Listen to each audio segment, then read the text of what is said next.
Welcome to In Focus. I'm your host, Yesenia Taveras. For years now, law enforcement officials and community leaders have stressed the need for engagement between the police and the public. Joining us now is Frank Burton Jr., who is giving the public a voice.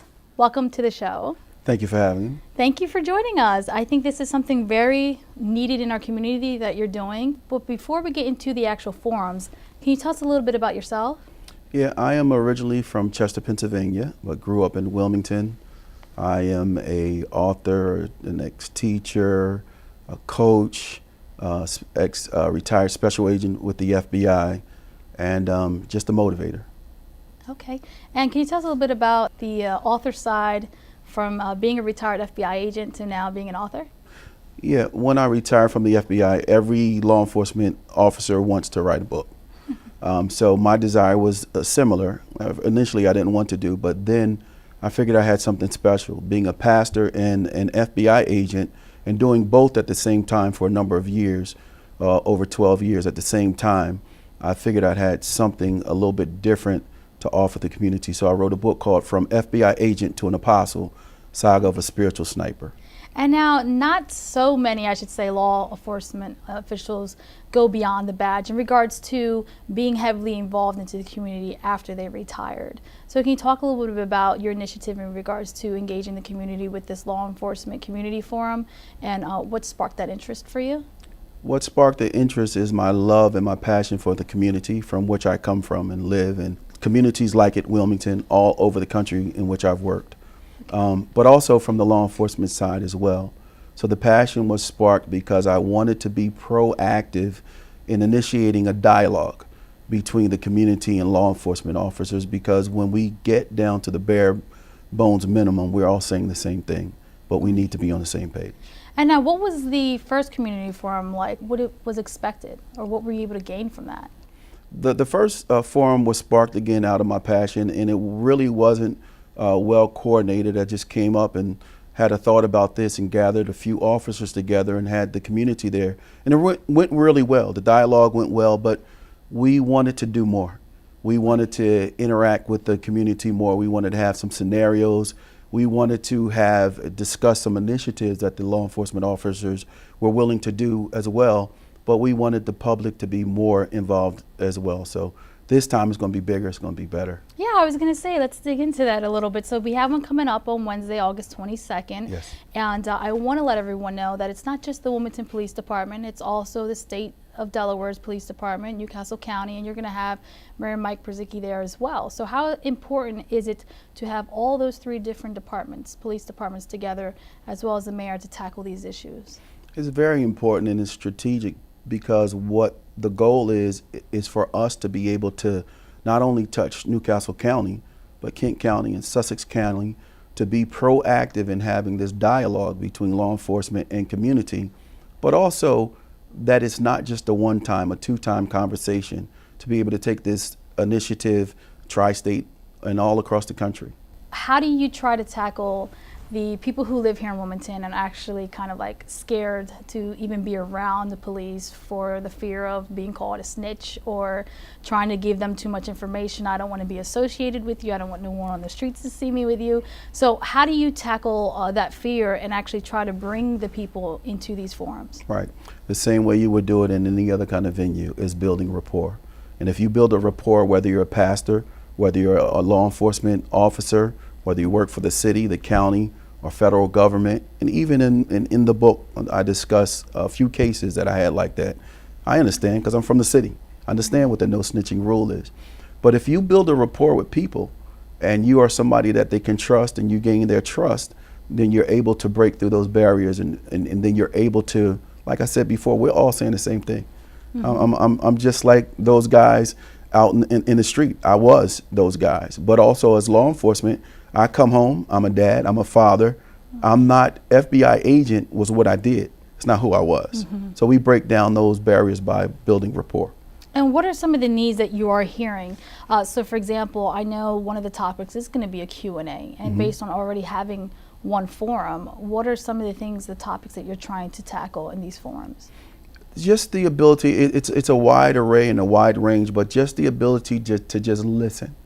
to be able to everybody to come to the table and to be able to air out concerns. Okay. It could be concerns about police brutality. It could be concerned about disrespect from the community, from the law enforcement officer sides of view. But if we're willing to listen, active listening skills is something that I use as a hostage negotiator, where I could bring down a level of just anxiety to whomever I was talking to. If we can come together and sit at the table and have a conversation and really listen to each other about our concerns, then that's what we're going to do. That's the main focus. And I do want to touch on that, being that you're a retired FBI agent and you're bringing everyone together to sit at the table. What are some of the skill sets or some of the things that you've been trained with in that profession that you've been able to bring over to the community side? Well, some of the skill sets are, like I said before, the active listening skills are the biggest. As the hostage negotiator was totally different responsibility than being an FBI agent. As an FBI agent, as a law enforcement officer, you go in, you interrogate, you tell people what to do, and you're not going to do this. But as a negotiator, I have to be able to listen. Mm-hmm. Because if I go in there with that same attitude, it could be somebody holding a gun to somebody's head, and I say the wrong thing and somebody gets killed. But if I can listen to you about your concerns, about your aggravation, well, Yesenia, you sound very aggravated. Well, I'm not aggravated. I didn't say I was aggravated. Well, I could back off of that. I didn't say you were aggravated. I said you sounded aggravated. Mm-hmm. So if I can effectively listen to someone about their concerns, then I know that my voice, not my gun, not my badge, not my taser, my voice is my number one weapon, as it is in the community as well. And Frank, do you feel like this is actually a benefit to the community? Some may look at this like, oh, you're just wasting your time because there's just too much happening in Wilmington. You're not going to be able to tackle all the different districts here. So why start with this forum? Right. Great point. So you got to blow past the naysayers. If what you have is passion, if what you have is proven and this is what you've done, then you continue to move on in spite of the naysayers, because there are some who will listen. And those who will listen will take it out and take it into the community and do what it was accomplished to do. I just came back from Compton over in California. Mm-hmm. And some of the worst areas in the United States, that's where I go to, where people say this kind of thing can't happen, right. This kind of thing can't work, but it's been proven it does work. And as we've seen, it's very powerful. You're having all the different departments here in Delaware of the police departments coming together as one voice. Yes. That's very unusual in different states. You don't see all the different departments come together, but here, I'm only thinking about New York and all the different boroughs, but here in Delaware you have the state, Newcastle County, and Wilmington Police Department, and that imagery right there alone is very powerful. So is there anything that you would like to touch in regards to making sure that you do represent every single department? Yeah, that image right there goes back to what I said before. It goes back to rapport. And there with Vaughn Bond, Newcastle County Police is a great friend of many, many years.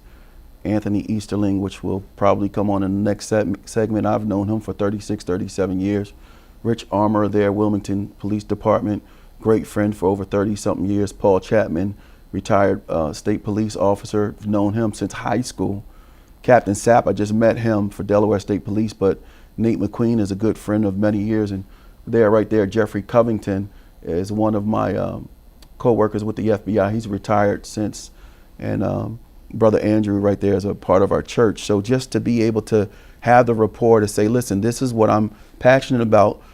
This is what we want to seek to accomplish. Can you guys come in and all of them willingly, not even a question, all of them willingly. And I think it's definitely a great time to do this, because as we all know, we did have the police officer who was at Wawa and ended up getting shot by a person who lives here in the community.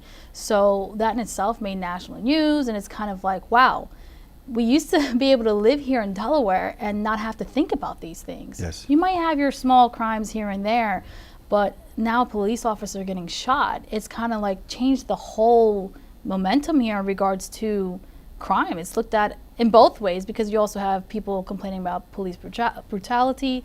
So tackling those different issues and just trying to bring law enforcement officials and people who live in the community that they're here to protect and serve and bring them all together, I think this is the perfect time for that. Do you agree? I do agree with Trooper Ballard. That was a wake-up call for us because we see that kind of thing in the news and media, but now that hits home. So we talk about those instances and we talk about those subjects in those officers, but also the forum is, what about the incident that just happened up in Massachusetts last week with a young black female who was an RA and somebody called the campus security on her because she was just laying around on campus. The goal here is to have that conversation. What do we train about? We train for everything else. We train for incidences in concerts, in post offices, in all other areas. Why not train for this? What do you do if somebody comes up to you and maybe it's a campus officer and they're not speaking to you in a relatively nice term and it's kind of intimidating? Your voice can change that whole situation. What you say can change that whole situation. So again, the emphasis, we train on everything else. Let's be aware and let's train on all these incidences, because I don't want to see another critical incident happen where there's a loss of life or an embarrassment. Let's talk about it now while everybody's calm and nobody's losing their temper to be able to deal with those things. And that leads me to my next question in regards to community outreach initiatives. Do you have anything else that you're doing in regards to, like you said, the training or the other things that you're doing to try to help the community understand the value in your mindset? Yes, with the community outreach initiatives, with the Newcastle County Police, the State Police, and the Wilmington Police Department, as recently as yesterday, they're all over. They're going out to the community and just engaging, showing the community what they do. They bring out the police dogs. Cops are playing basketball with each other. So that's very important. Yes. Because that little boy or little girl who is inundated with cops are bad now sees you from a different aspect. So that's it. For myself, I go out and for the community, I've gone all across the country teaching active shooter. I go out and I teach church security training, and it's a whole different aspect because some people, we don't need security in church, but you'd be surprised the numbers of incidences. So the outreach is where these officers are offering their services to come to your churches, to come to your community centers afterwards and just engage. Bring out the horses, bring out the helicopter, bring out the dogs, and that changes the perspective of the community instead of just seeing officers when bad things happen. And that's a good point, because you don't want it to become just an event thing. So like, Glasgow Park, they usually have an event where a lot of police officers and firefighters come out. You'll have the same thing at the Wilmington Police Athletic League. So it's kind of like, you don't want it to be where these organizations or these parks are the only time you see police officers in that light. Yes. I know sometimes when we drive by my son's school, there's like 4 police officers, Newcastle County, on a horse in the summertime. And so it's a beautiful sight to see. Like, the kids can come out the car, they can talk to the police officers, they can engage with them, they can touch the horse. Like, that in itself is a different experience. And I think sometimes at a young age, especially for minorities, there's a fear that's built in right away.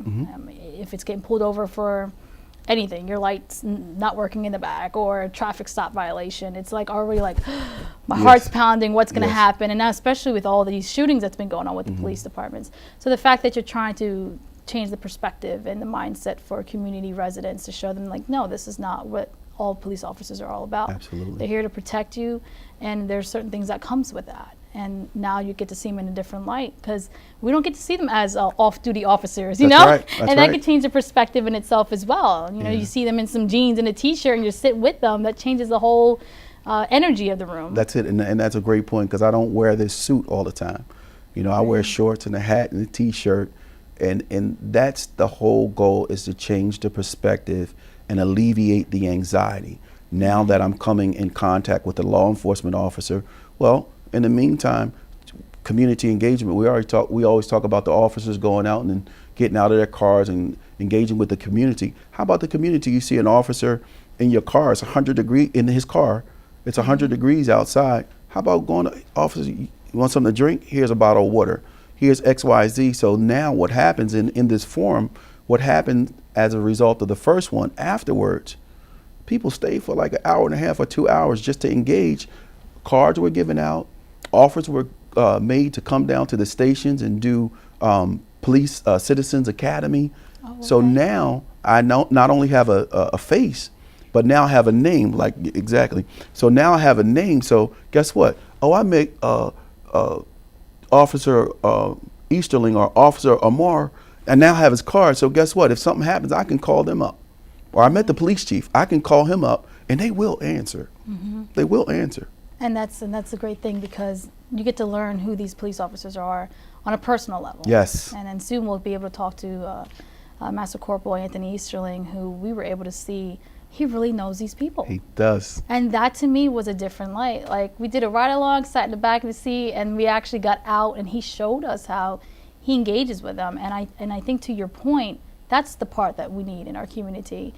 Seeing the officers on the bikes, you know, on their biking, like not motorcycles, on their bikes, in the community, riding around, it just gives a different feel. That's the rapport part, again, that I can't emphasize enough, that Anthony does. See, Anthony, because of his rapport and his buy-in, can get into places where other officers can't.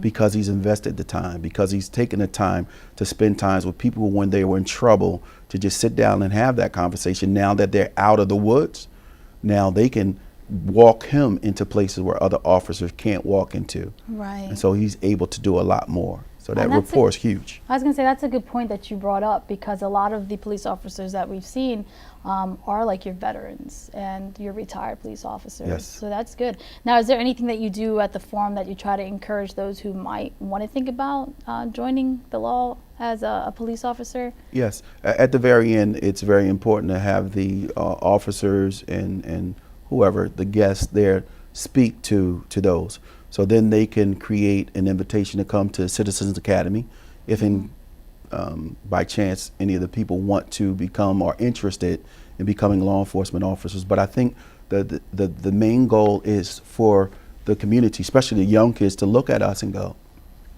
wow, that guy grew up where I grew up. That guy did what I did, and he ended up working for the FBI. Oh, I used to see him on television. I saw him in magazines. Same community, same opportunity. That's right. Now we encourage you to do the same. And are there any other ways that you're using your gifts and experiences to help our community? Yes, and I mentioned it kind of before. I traveled the country teaching different forums, whether it be active shooting training. We do church security training. So you don't have to be a huge church. You could be a medium-sized church or a small church. Goes back to that whole question of, well, should you have security? Well, until something happens, then you're going to want security. Exactly. So again, it's about training and it's about awareness. So I try to go around using the gifts and the talents that God gave me to be able to help and assist our community. And Frank, it just touches on that quote, that proverb. Like, I feel like I have an old soul, because I'm really a believer of, it takes a village to raise a child. Absolutely. It truly does. And everything that I'm hearing from you reminds me of that. Absolutely. You know, I used to be that kid that can get on a bike and go ride around my development and not have to worry about anything, or go shoot basketball for a little bit at the park and not have to worry about anything. Where nowadays it's kind of like, hold up, wait a second, where am I at? What development am I in? Yes. You can't play until the street lights turn off anymore. That's so right. This here, bringing everyone together and letting them know, listen, we're giving you a platform. You can be serious with your questions. The police officers are here. It's not you're going to get slighted or anything like that. You can be as real as possible. Yes. And that's needed, because in order for the community to come up from where it's going, like you're doing, you have to give back. Yes. And as a retired FBI agent, you're doing that. How important is that? Some people at this age don't even think about volunteering anymore, but that, I feel, is what makes a difference within our community. Right. You have to give back to your community. You have to step away from your 9-to-5 job, and you have to find other ways to contribute to society, so that way you're helping everyone, because not everyone has the same resources and benefits or knowledge that you've come up with. Right. So how important is that, to have the community involvement and giving back? It's very important, because what it does, just like the quote that you just mentioned, it creates a ripple effect. And I'm an avid believer that your passion is important to your purpose. So that ripple effect says that if I can and we can as a community get together, and law enforcement have that dialogue amongst each other, understanding that all of us are saying the same thing, the ripple effect is, well, we don't even speak to our neighbors. Like when I grew up in Wilmington, the whole community knew each other, whether it be blocks upon blocks. Now neighbors don't even speak to each other. But at this forum, oh, they asked that question. I had the same question. So now neighbors are starting to engage with each other. Right. Different communities are starting to engage with each other. And now blacks, white, Hispanics, whatever, Asians come to the table and say, wow, I have the same concerns. Let's talk. Let's come on a united front, and let's start to attack the problem. That's right. And it's very important to build a relationship with the chief of police, Yes. Chief Tracy, and not to have that fear, because you and Chief Tracy have a real good relationship. And that to me took me back a little bit, because I'm like, wow, how many people can say that? Like, he just came to Wilmington, and just like that, you made it your business to make sure that you had a good relationship with him, because you know how important it is to incorporate his department within the community. Right. That's big. So again, it goes to that passion. And Chief Tracy is probably the man that I know the least of those guys. I've known him maybe around 2 months, but because I'm passionate about my community and he's passionate, we share a similar passion. We connected on a forum back in April, and we've just connected, you know, every so often, just to keep in touch about our initiatives. But he always answers the phone. I'm always there when he calls, because we have the same goal, and that's about the rapport, and that's about the passion. Sometimes you just got to step out, whether you know somebody or not. If you're passionate about something, whether you know him or not, you just, well, I'm going to approach this man, and all he can do is say, I don't have time. But he may say, I do have time, which Tracy has, and he's been very crucial in our initiatives. That's great, Frank. So let's go back to Wednesday, August 22nd. Where's this going to be at, your community forum? It's going to be held at our church, 11 Parkway Circle in Newcastle, which is just south of the airport, Perfect Will Ministries. Okay. And is there anything before we leave that you would like to add in regards to the forum, why people should come out and look forward to actually giving their input to the police officers? I just believe, and I've said it earlier, is that we need to initiate a dialogue proactively, so we can understand that we are all speaking about the same thing. Come to the table. It hurts me when I think about how everybody gets together to talk about a problem after it happens. Mm-hmm. Let's train. Let's talk about it before. Let's be proactive. I don't want to see another incident where somebody dies. I don't want to see another embarrassing incident that happened up in Massachusetts. Let's talk about it beforehand. Let's engage with each other to make our community better. And most importantly, Frank, be part of the solution, not the problem. There it is. Yes, ma'am. Yes, ma'am. Wonderful. Well, thank you so much for your time today. It was very insightful. Thank you. Thank you for having me. Yes, I appreciate it. And don't go away. More of how the police department here in Wilmington is engaging with the community when we return.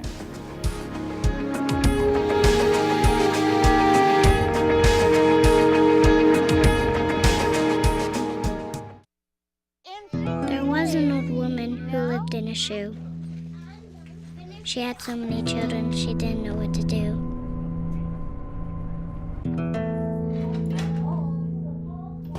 She gave them some broth without any bread and kissed them all soundly. Lights out. Good night. And put them to bed.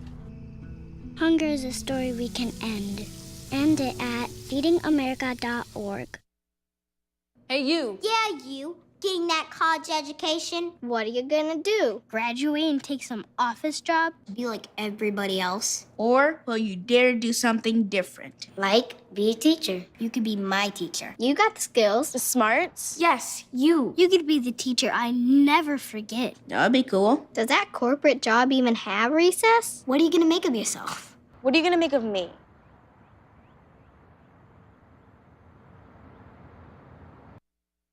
When I was in foster care, I never knew when I would have to move, so I always had my suitcase ready to go.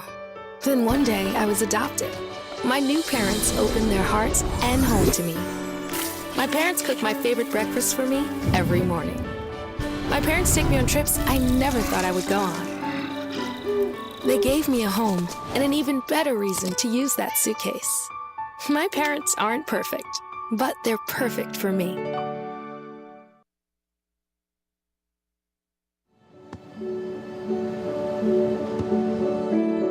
I don't remember how it started. Our back and forth. It always came back. Dad!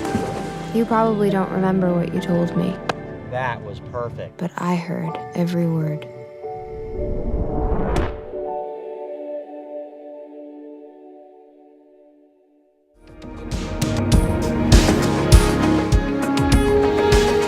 Welcome back to In Focus. I'm your host, Yesenia Taveras, and today we are discussing the importance of community engagement between the police and the public. But what does that truly mean? What does it truly mean to engage with the public as a police officer? Joining us now is Master Corporal Anthony Easterling. Welcome to the show. Thank you. Thank you for joining us. And we also have Herb Cunningham, who is the Director of Security for Perfect Will Ministries. Welcome to the show. Thank you. Thank you. This is great. We're going to be talking about how we work beyond the badge here and within the community. So let's start with Anthony. Anthony, could you share with us in regards to any initiatives that Police Chief has in regards to how the police officers here in Wilmington engages with the community? Yes, Chief Robert Tracy, he's very much engaged into the community, as he's been a professional police officer for many years, well over. And he has come in contact with just about every community leader in the city and county, and every grassroots person that's in the city and county as well. And he wants us to interject the community policing concept back into the community where we feel that it was lost at certain points. And how is that happening? Like, what does that look like? It looks like getting out of the car. That's okay, right. which I love to do, and walk around, engage people, come up to people, talk to them, extend your right hand of fellowship to a person. Right. Normally they would shake your hand, some of them won't, but then they'll explain to you why, and then you explain to them that, you know, this is not back in the day, this is right now. You know, so I'm going to engage with you. You know, it's the smile that has to come first when you approach a person. And that's what I've learned from childhood growing up in Baltimore to where I am today. That's right. You brought all your experiences from Baltimore to Wilmington. Yes. But you're a resident of Wilmington. Yes, I am. A proud resident, city resident for almost 30 years now. I was going to say, because you're a vet too on the force. Yes. How many years have you put in with the Wilmington Police Department? I am approaching 23 years at Wilmington Police. That's wonderful. And so, how important it is to engage with the community? One thing I learned when we did a ride along with you, I was able to sit in the back of the car, and one thing I said, I remember vividly opening up the door. I said, Master Corporal Anthony, how many people do you lock up a day in this back seat that I'm about to enter? And your response hit me so hard when you were like, that's not our goal. Right. That's not our idea. That's Right. not what we do here. That really touched me. And then, as we did the ride along with you, I began to see how you truly know these residents. It's not about a fake conversation. You know their livelihoods, you know their children, you know where they work, you know their family, how many relatives have been locked up. Share a little bit about that with us. Well, first of all, I come from a large family. I'm the youngest of 7. And growing up in Baltimore, my family extended to Wilmington, Delaware. So we were always taught to get to know people. That was a big concept with my mother. And she was, the village concept, it's old, but it still works. It does. It still works. You get to know the people you serve. And I've learned that from other officers from Wilmington Police, such as retired Chief Bobby Cummins, Chief Tracy, Captain Akil, Lieutenant Counts, Captain Wilfredo Campos, Lieutenant Andy Janvier, people of all different mixes and colors coming together and engaging themselves into the community. Right. Church members, grassroots members, Pastor Beeman, Pastor Bullock, they all come together. Pastor Frank, I knew Frank when he was in the FBI Academy. Look at that. Yeah, and we connected with each other because I was a Marine at Quantico, where he went to school at. Okay. So we would pass notes So you have deep roots to there. each other. Yes, yes, deep roots. But look where it carries over, where the community gets to benefit from that now. Yes, yes. That's And when you're a police officer, you have to get out the car. You have to interject yourself with the community. And when people just want you to talk to them, you know, some of these kids will be on the corner when you ride by and they'll look at you, look away from you, spit on the ground or something. I used to take that personal. I would get out the car and ask them, why did you do that? Right. Have I done anything to you? No, but your people did. Well, that's not me. So first I ask them their name, where they're from, and what's going on in their life. A lot of these kids out here don't have anybody to tell them, I love you. You're a good person. I've done things like I've gave away watches. We bought shoes for kids who couldn't afford them. Right. Single parents. Lady works. She has 4 kids. She couldn't afford to feed the kids. So a bunch of us at Wilmington Police got together, bought her groceries, a TV, some clothes for her kids and stuff like that. And then that evolves, that grows, because later on in life, the kids will come to you, or the parents will come to you, Right. which they've done so many times, and they're like, you remember me? It's like, yeah, you look familiar. Said, I'm telling my daughter was here, you're the officer that saved my life. You're the officer that started her off in school. You're the officer that came to our church and spoke. You're It's really like, yeah, engaged that's with the me. community. Yeah, that is definitely you. Yeah. And Anthony, you touched my heart too when I did that ride along with you, because you're non-judgmental. You really are. You can shake a politician's hand, and then you can as easily talk to a veteran who has been forgotten about and is living at the YMCA. Yeah. That is big to me. Well, the veterans at the YMCA, they got my heart. A lot of people do not understand them because of where they're located, and we had a situation where they were approaching the females at Capital One. So Chief Tracy wanted somebody to sit up there. So I'm not just going to sit up there and sit in a police car. I'm going to get out and I'm going to engage. And I found out that 90% of them were veterans. So we start talking and whatnot, and then when they were like, one veteran said, do you know what it is to be a veteran? I was like, well, yes, I do, sir. Yes, I do. I'm a United States Marine. And he was in the Marine Corps back in the day, and you just start the language as you use in the Marine Corps. And this guy actually came up and just gave me the biggest hug, and he started crying.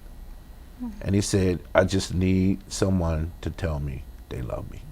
And I told him, I looked him in the face, grabbed him by his face and said, I love you, man. And, I have no problems up there anymore whatsoever, because you get to know everybody. John, James, Richard, Timothy, they look forward to seeing you, and you look forward to seeing them. That's right. And making connections within the community. That's very valuable. And that's something that Herb Cunningham is actually doing too at Perfect Will Ministries. He does a lot. And then can you touch a little bit of basis on the importance? So Herb, you're the director of security there. Correct, yes. And one thing that I want to mention, and it's funny that even I thought about it, I said, you know what, some people might think, why do you have security at a church?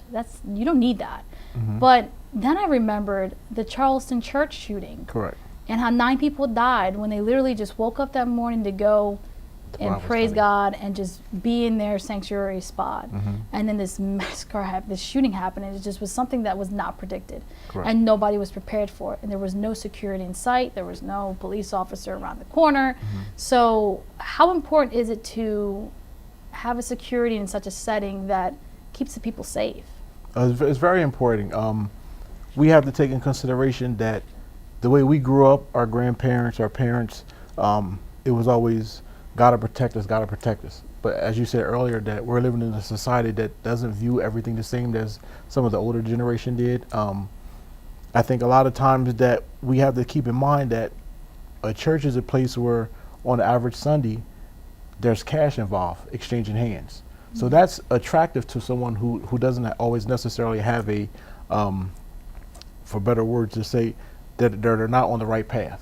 I'm just looking for a quick cash, just looking for a quick something, a fix or something. So you have tendencies, or you have times where if you watch the news where someone maybe came in and they assaulted the pastor. Somebody might have came in because assaulted the pastor's wife because they were trying to get at the pastor, or assault another church member that may be going through a domestic violence or something like that.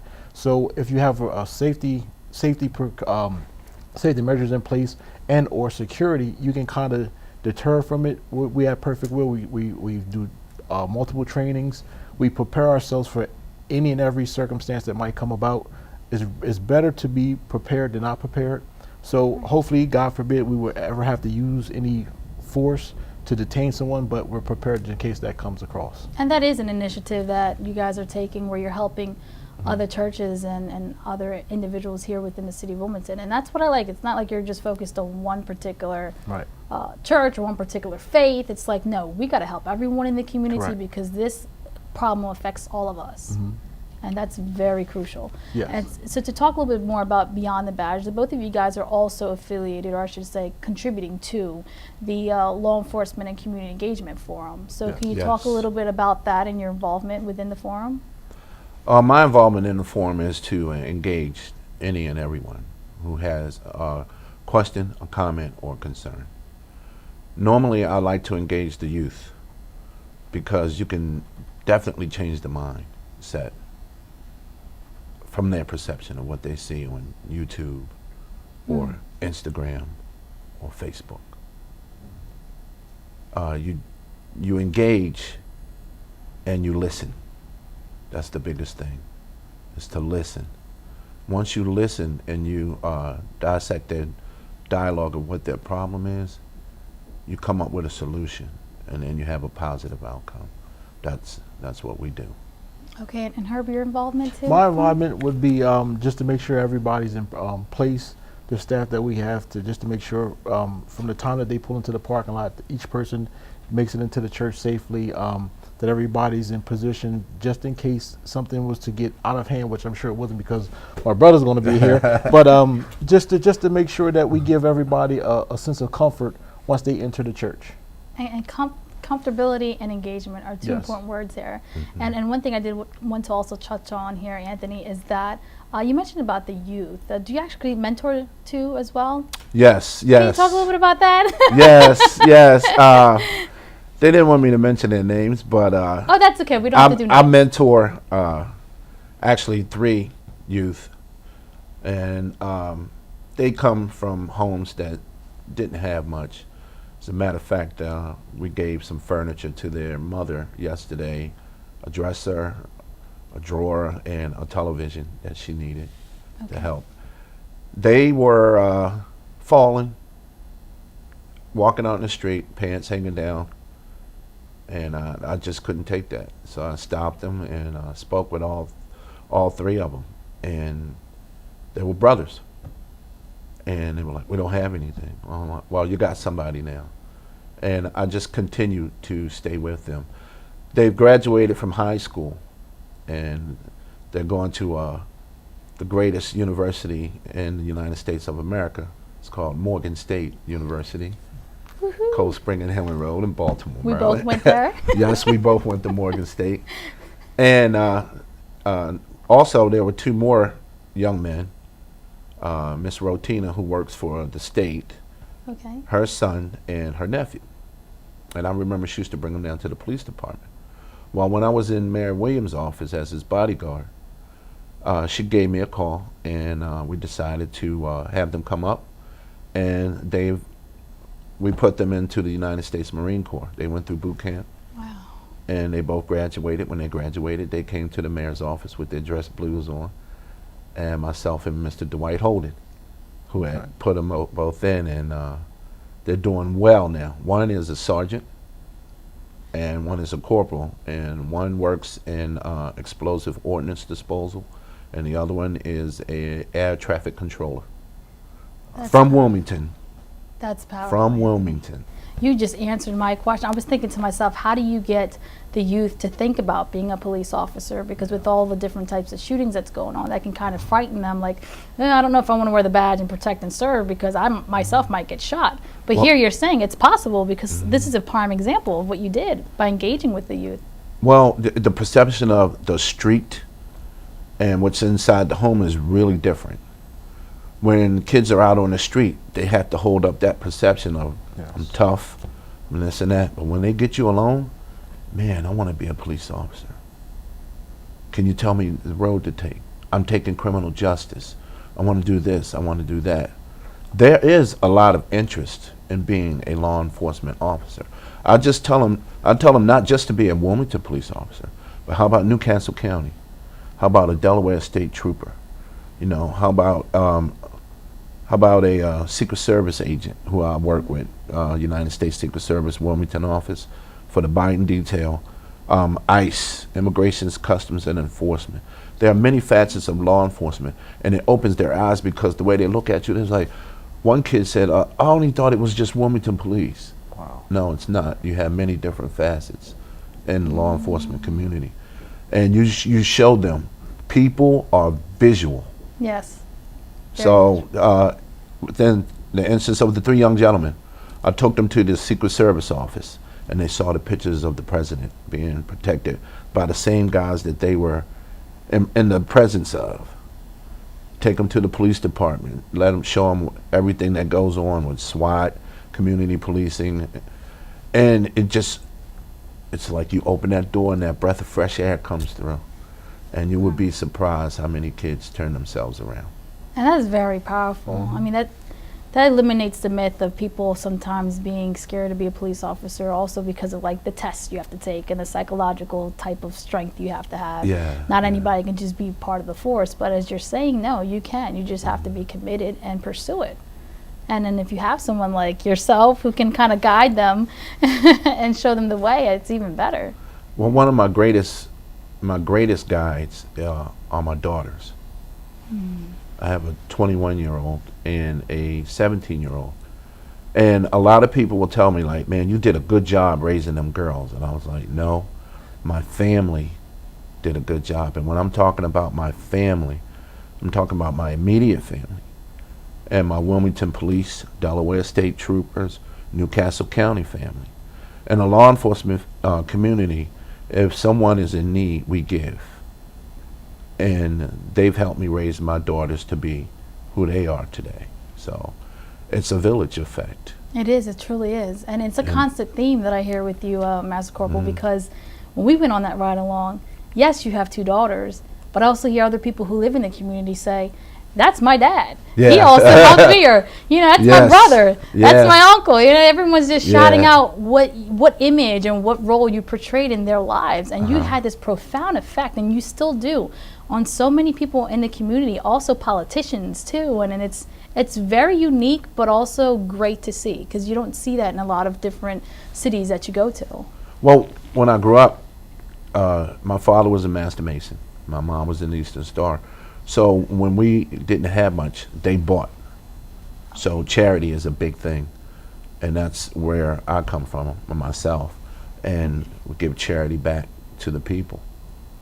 It extends. It extends. Because when you're no longer here, people who mention your name will either say one or 2 things. Either he did nothing, or he did everything he could. And I want to be the one that they say that he did everything he could. That's amazing. Because it's not all about me, it's about us. And that's something I was going to say too with Herb, because a lot of people may not know his story, but he turned his whole life around as well. Yes. And he's a realtor now, but you can speak from the side of what it's like to be out in the streets and what these people are experiencing and exposed to, because if you don't know better, you won't do better. Correct. And you can actually relate to that, and you come from a place where everything wasn't given to you, and you've seen certain different things within the city, and then you just flipped it around, and now like you're helping people close on their first home. Yes. Can you tell us a little bit about your story too as well? My story, raised in Delaware, in Wilmington, pretty much single parent. My mother raised myself and my sister. Growing up, being an athlete, playing sports, doing good, it's kind of hard when you have to sit on the curb and wait for somebody else's parent to take you home because your parent is working. Didn't always have the best of everything, but had a roof over my head and clothes on my back and was happy. In high school, started to smell myself and started to stray away from the values that my mother instilled in me, doing things that wouldn't make her necessarily happy, as far as running the streets, selling drugs. But it got to the point where one Sunday I was convicted, and the Lord told me to show me how to turn myself around. And at that point in time, I just completely stopped. I had my first son at 22. Now I'm married with 3 kids. But just the change itself, and to kind of look back to see where you came from, have running with the police many times, And at the first forum where Anthony was in, one of the questions that I had was speaking from a place of in the streets where it was, okay, the police want you to say, tell on somebody, because you mentioned it earlier about the snitching rule. Right. So how do I, and my question was, how do I entrust in the police to give information about snitching about somebody that I grew up with in the community where I see police brutality and I don't see another police officer stopping or going to a superior officer and say, hey, this person was a little bit excessive. So you want me to snitch, but you guys don't want to snitch. So that, when he gave his answer, he gave the example when he seen another police officer not necessarily living up to the code, he pulled him to the side and said, hey, look, we're not going to do this anymore. So that was ensuring to hear a fellow officer say it, and to be willing to stand up, because in the streets, let's be completely honest, it's the streets against the police a lot of times.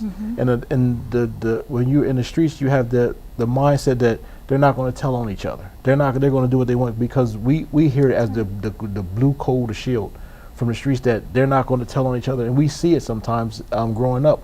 For me, growing up, and you don't necessarily see another officer pull somebody off back when I was younger, and as well as now as an adult, because you look at the different things that you see and again, we only see on one side of the story because we don't know the whole background of it. Right. But a lot of times we see officers that we feel that are excessive, but we don't know exactly what happened for them to get to that point. So a lot of times we have that mindset of how we were raised or what we heard growing up about police officers are bad, but the one thing that sticks out the most is when something goes wrong, who's the first person we call? Is the police. That's right. So. And you did mention, like, as you were talking, I'm thinking about like the high profile case of Philando Castile and how he was in a car with his child and his child's mother, and then boom, officer shoots him. Right. And then it was like a ripple effect, all these different types of things that you're seeing within every single state, and it's being highlighted on national TV, and it's just giving officers a bad rap. Yes. But like you're saying, you attend one of these community forums like the law enforcement and community engagement that's being held on August 22nd, and you get to see, witness, that's not every police officer. Correct. They might highlight one on all these national news stations, but they're not highlighting Master Corporal Anthony Easterling and others on the force that are like that are coming to these community forums from different type of departments, the state, Newcastle County, and they're sharing, like you're saying, that insight of, no, we're not all like that, and we will call our brothers out just like you would as well on the streets. Correct. And this is what it looks like, and that's very powerful to me. That's a powerful message that you're sending out as an officer and you're receiving as a resident of the community. That's big. Yes. So thank you for that in itself. Oh, you're welcome. Because we need more of that. You know, I was sharing with Frank Burton Jr. earlier how it starts from an early age for mostly minorities, where they have that fear already, even if it's just being pulled over because I ran a red light or a stop sign or my light's not working in the back. And it's like, you get this fear. So it already breaks up any type of connection that you can possibly have with them. And is there anything that you learn on the force that kind of helps you reduce that fear? Yes. And I'm assuming community engagement is one of them. Community engagement. The mission statement of the Wilmington Department of Police is to work in a true partnership with your fellow citizens and to raise the level of public safety through law enforcement, thereby reducing the fears and the incidences of crime. And every member of the department has to stand by that mission. If you practice that, it works. It works. You learn how to be compassionate. The greatest thing a police officer can do is listen. Okay? When you put this uniform on, when you put this vest on, this gun belt on, and you have a gun, and you have the power that is invested in you to take control or take someone's life, you really better think about it. Okay? It's all fun and games. It's all cool to become a police officer because it's something you wanted to see when you grow up. Okay? Once you put this uniform on and you realize the power you have to take away a person's life, that is a profound effect that will be with you forever. That's right. Forever. And I'm glad you shared that with us, because some people think it's only one-sided when it's not. It affects the police officer as well. But then on the other side, when a police officer's life is taken, personally, I've seen it, and it has affected me because I can no longer see my partner. Okay, and you just have to be able to listen to people, and people have to be able to listen to you. There's something that's going on now where if a police officer approaches somebody, they think that they can control the situation. No, absolutely not. Listen to each other. You will have a better outcome. Man, that's interesting, because I remember you shared with me an incident that you had where you were talking to a gentleman and then you left his apartment, and the next thing you know, you heard a gunshot.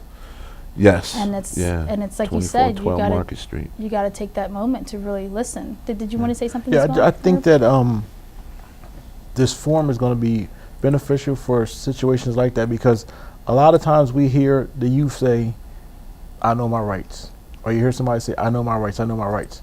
But this will give them a chance to have maybe an interaction. Say, "Okay, we're going to do a scenario. I'm sitting in a chair." To any of the police officers, what's the best way, or tell me what's the protocol that when I'm pulled over by a police officer? What if I say this, is this out of bounds? Is this out of bounds? Just to have a dialogue to find out exactly what I can say and what I shouldn't say, or what I should say where it's not disrespectful, or it's going to have me outside of the car, possibly being handcuffed or detained, because the ultimate goal is for everyone to be able to go home. The officer as well as the person that's being pulled over. So I think this is a good forum where we plan on having scenarios like that we can say, okay, well, somebody come up and maybe sit in his chair. Maybe not to necessarily be too combative, but just a little resistance, just to see how it's played out on both sides. You know, because a lot of times, again, we hear all the time, I know my rights, but a lot of times we really don't know our rights. And I was just going to say that education, information beats all of that, assumptions and things like that. You said it, education and information. There's a book in the state of Delaware that's called the Delaware Criminal Code. It's available to anybody. It's the laws that the people vote for in the state of Delaware when it comes to criminal justice. Get a free copy, read it. Yeah, because I was going to say, like you mentioned earlier, YouTube. I mean, with everything that's going on nationally, on a national spectrum, people are just looking up videos on YouTube. They're seeing videos of that other people are posting. Oh, well, I don't have to technically put my window all the way down when an officer comes to me to try to ask me for my identification. Right. And so they're basing their laws off of what they're seeing on media and social media platforms, when, like you said, that's not true. There's a book out there that actually has it, and each state has their laws that you abide by. Right. And it's just as simple as, like you said, being educated at a forum where you get to sit with the law. And so any misconstrued or anything that's assumed within the community is your opportunity to ask the law itself. Correct. Because you might not have time to read a book, or you might not be able to read a book because you're not there yet in your life, but you have the person where you can ask them straight to their face, can I do this? Can I not do that? And that's what this community forum is all about. And so it's going to be on August 22nd. Yes. It's going to be at the Will Perfect Ministries. And before we go, can you share with me your whys? Because you technically don't have to go beyond your badge and attend one of these community forums and really be a voice of the police department. And you don't have to be there as a security person or as a person who lives within the city of Wilmington to allow people to know that it's okay to, you know, be informed and ask questions. So what is your why? Because not everyone is doing what you're doing. My why is because it's the way I was raised. Come from a large family, and my mother always said, be involved. So I'm going to be involved. Okay. That's why. My why is just to educate the community, because I would love to see every child to be able to make it home every day.